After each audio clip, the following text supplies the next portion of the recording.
Hello बच्चों, previous class में हमने क्या पढ़ा था? Colin arrear. आज हम अपनी 5th क्लास में हैं इशू ऑफ शेयर्स की, जिसमें हम कॉलिन एडवांस को स्टडी करेंगे। देखिए, कॉलिन एडवांस का मतलब मैं आपको पहले ही क्लियर कर चुकी हूँ। जैसे मैंने आपको समझाया था कि सपोज कीजिए आप अपने स्कूल की फ़ीस सबमिट करने जाते हैं और आपने अपने अप्रैल की फ़ी के साथ मई और जून की फ़ीस भी एडवांस में दे दी है। तो उस केस में क्या होगा, आप खुद सोच के चलिए। उस टाइम पे मैंने एक्सपेक्ट किया था कि आप मुझे 2000 रुपीज़ देंगे एज अ अप्रैल फ़ी, पर आप आए मुझे 2000 की जगह 6000 रुपीज़ दे के चले गए। तो एडवांस कितने आए? कॉलिन एडवांस अप्रैल में मेरे पास जो आए वो थे 4000। बट जब मई का महीना आया और मैं अपना सारा अकाउंट टैली करने लगी कि कितने बच्चों की फ़ीस आई है और कितना बनता है, तो उस टाइम पे जो आप कॉलिन एडवांस दे चुके थे, एक तो आपका वो पैसा नहीं आएगा, तो मैं वो पर काउंट तो करूँगी कि आई हुई है फ़ीस, पर अभी भी आपके 2000 रुपये ज़्यादा हैं। तो मई में आपका कॉलिन एडवांस मई तक कितना रह जाएगा? 2000, क्योंकि वो आगे जून की फ़ीस है। तो सेम यहीं पे होता है। एक कंपनी है, उसने इशू करे हैं 10,000 shares, 10 each, 4 on application, 2 on allotment and 4 on first call. एक गोपाल है, 1000 में से 10,000 में से 1000 शेयर्स इसके हैं। इसने एप्लीकेशन मनी दे दी, अलॉटमेंट मनी के टाइम पे इसने हमें कॉल मनी भी दे दी, यानी कि अलॉटमेंट के टाइम पे इसने मुझे 4 रुपीज़ 1000 शेयर्स पे एडवांस आए हुए, यानी कि 1000 मल्टीप्लाई 4, 4000 रुपीज़ मेरा क्या है? कॉल इन एडवांस है। अब इसका ट्रीटमेंट क्या रहेगा? देखिए, पहले अपनी आप एप्लीकेशन की एंट्री करेंगे। Bank account debit to share application.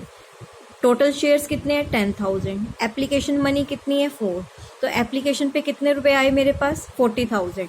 उस पैसे को मैंने कहाँ ट्रांसफ़र कर दिया? शेयर कैपिटल में। फर्स्ट 2 एंट्री तो आपकी जैसे होती हैं जेन्युइन वही हैं, नो चेंज इन दिस। उसके बाद अलॉटमेंट पे अब मांगे कितने रुपए? मेरे 10,000 शेयर थे और 2 रुपये मुझे अलॉटमेंट पे मांगने थे।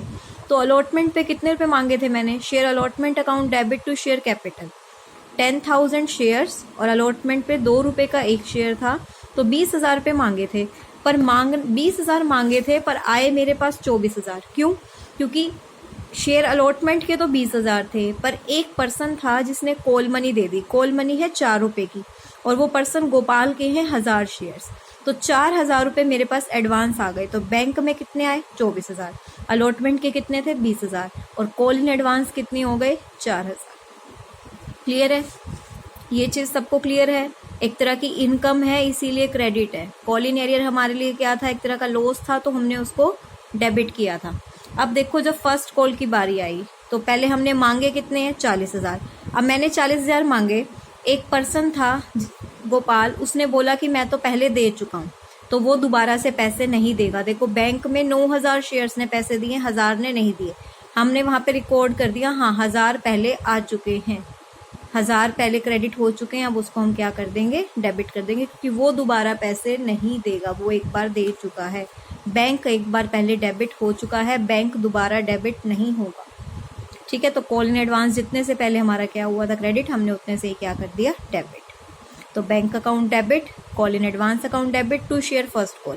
फर्स्ट कॉल पे हमने मांगे थे 40,000, पर आए कितने? 36,000, क्योंकि 4,000 पे वो पहले ही दे चुका है, तो अब वो मुझे क्यों देगा?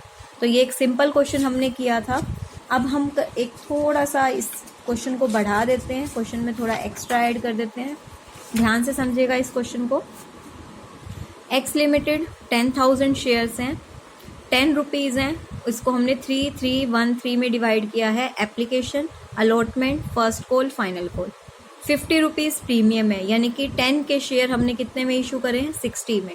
ये फेस वैल्यू, ये प्रीमियम। फेस वैल्यू आप इस तरह से मंगवा रहे हो इंस्टॉलमेंट में, और प्रीमियम इस तरह से। एप्लीकेशन पे 10, अलॉटमेंट पे 10, फर्स्ट कॉल पे 5, फाइनल कॉल पे 25। एक पर्सन है राजा। अब राजा तो राजा है, राजा के पास बहुत सारे पैसे हैं। राजा ने हमारे 500 शेयर्स खरीदे हैं। राजा ने एप्लीकेशन मनी दे दी।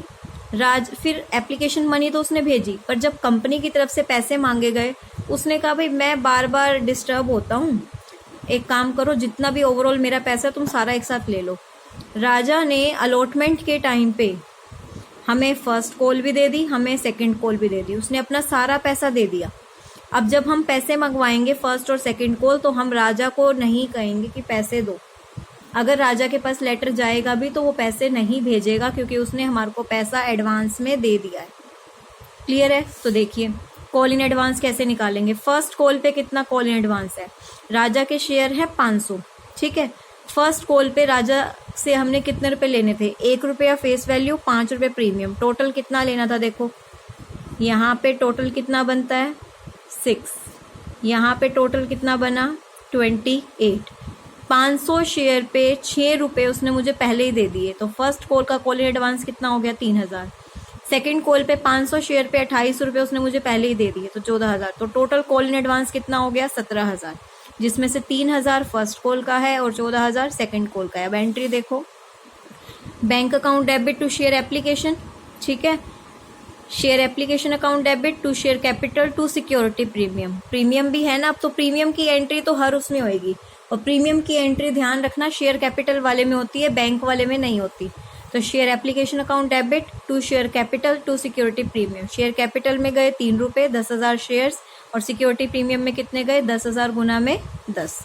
फिर बारी आई अलॉटमेंट की। शेयर अलॉटमेंट पे हमने कितने पैसे मांगे हैं? 13 रुपये। 13 कैसे? 10 और 3 13। तो शेयर अलॉटमेंट पे हमने मांगे 13, जिसमें से 3 रुपये शेयर कैपिटल के थे और 10 रुपये सिक्योरिटी प्रीमियम।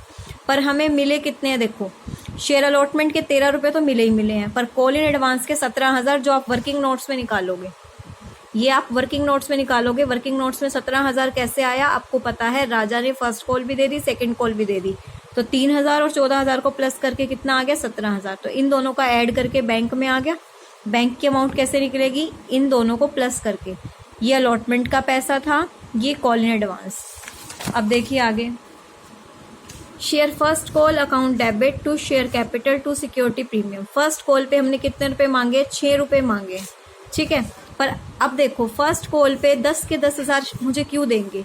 500 शेयर्स का तो पहले एडवांस आ चुका है ना।